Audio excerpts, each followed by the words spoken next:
প্ৰথম কেছটো ভৰ্তি হৈছিলে আপোনাৰ 24 তাৰিখে আপোনাৰ ৰাতি। তাৰপিছত কেছটো ভৰ্তি হ'ল আপোনাৰ 28 তাৰিখ। 27 তাৰিখে এটা ভৰ্তি হৈছে, বাকীখিনি এজন 28 তাৰিখ আৰু এজন বাকী 3জন পেচেণ্ট ভৰ্তি হৈছিলে 30 তাৰিখ। এইখিনি পেচেণ্ট প্ৰথম আমি যাক একুইড গেষ্ট্ৰ'এণ্টাৰাইটিছ বুলি কওঁ, তেনেকৈ তেওঁলোকে লৈ লুজ মোচন লৈ পেলাই আহিছে। এতিয়া তেওঁলোকৰ কি খাদ্য খাইছিলে বা কেনেকুৱা ধৰণৰ হৈছিলে এই কথাখিনি তেওঁলোকে ডিটেইলছ ক'ব পৰা নাই। আৰু আমি একুইড গেষ্ট্ৰ'এণ্টাৰাইটিছৰ যিটো ট্ৰিটমেণ্ট হয় সেইটো ট্ৰিটমেণ্টেই কৰিছোঁ।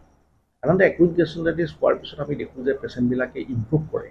আমাৰ যিটো সচৰাচৰ যিটো ট্ৰিটমেণ্ট, আমি IV ফ্লুইড দিওঁ, বমি যদি নাথাকে তেতিয়াহ'লে আমি অৰেল ৰিহাইড্ৰেশ্যন থেৰাপি, যিটো আমি জানে ORS বুলি কয়, সেইখিনি দিওঁ আৰু এণ্টিবায়'টিকৰ থেৰাপি দিওঁ। আৰু ট্ৰিটমেণ্ট কৰাৰ পিছত আমি যিহেতু 24 তাৰিখে তেওঁ ভৰ্তি হ'ল, কিন্তু ভৰ্তি হৈ আমি ৰাতি 11টা, 11:30 বজাত ভৰ্তি হৈছে। তাৰপিছত আমি ট্ৰিটমেণ্ট কৰিলোঁ।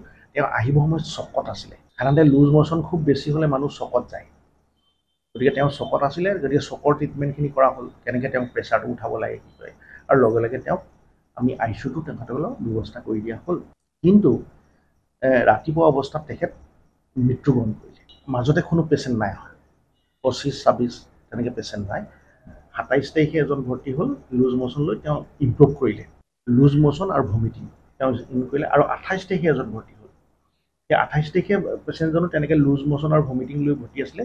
তেখেতৰো চকত আহিছিলে। ব্লাড প্ৰেছাৰ, পালছ ৰেট এইবিলাক তেওঁ আমি তেওঁলোকে কাউণ্টেবল নাছিল। সেই হিচাপে চকত থকা হিচাপে চকৰ যিটো ট্ৰিটমেণ্ট আৰু লগতে লুজ মোচনৰ যিটো ট্ৰিটমেণ্ট, এই গোটেইখিনি তেওঁক দিয়া হ'ল। কিন্তু তেখেতক সেই চকৰ পৰা ৰিভাইভ কৰিব পৰা অৱস্থা নহ'ল। তেওঁ 28 তাৰিখে ভৰ্তি হৈ 30 তাৰিখে তেখেত ঢুকাল।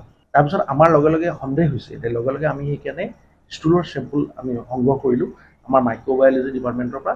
আৰু ডিষ্ট্ৰিক্ট এডমিনিষ্ট্ৰেশ্যনক আমাক যোগাযোগ কৰিলে 30 তাৰিখে যে এনেকুৱা পেচেণ্ট ভৰ্তি হৈছে। আমি লগে লগে বোলো আমি অলৰেডি আমাৰ ডিপাৰ্টমেণ্টৰ ফালৰ পৰা এইটো পৰীক্ষা নিৰীক্ষা হৈছে, তাৰে কোনোবা এজন পেচেণ্টৰ ভিব্ৰিঅ' কলেৰা ওলালে বুলি ক'লে।